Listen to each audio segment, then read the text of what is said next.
طريقة عمل أو طحن البارود. هذا بارود مدفع، هذا بارود مدفع، هذا بارود مدفع بعد ما تم وضعه بمادة الاسبرتو صار بهاي الطريقة، بهذا الشكل صار. راح نخليه بالطاحونة، هاي الطاحونة اللي راح نطحنه. من بعد ما خليته بالطاحونة البارود، هذا القبق مال الطاحونة، هذا القبق مال الطاحونة، بس ما راح اخليه للأمان. ايش راح اخلي؟ راح اخلي هذا الكرتون، هاي وصلت كرتونة هذه راح اخليها بحيث اذا صار ضغط او صار غاز او صار اي شيء ما راح تأثر بيه. هذا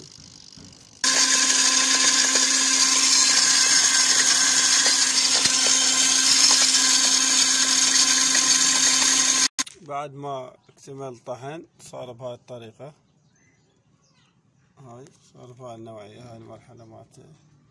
بعدين راح ينخل بهاي المنخل، يتغربل بهاي الغربيل.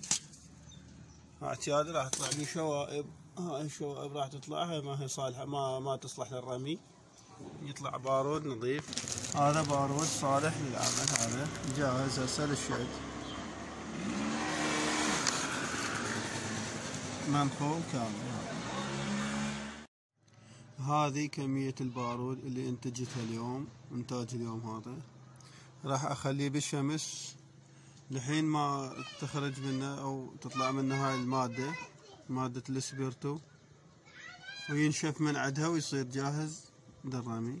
هسه حاليا بعده برطوبة، رطوبة هاي المادة اللي خليتها بيه، خليتها عليه مادة الاسبرتو. راح انتظره لمن ضرب الشمس وتطلع منه وتخرج منه هاي المادة، يصير جاهز للرمي للاستعمال وشد العتاد الصيد.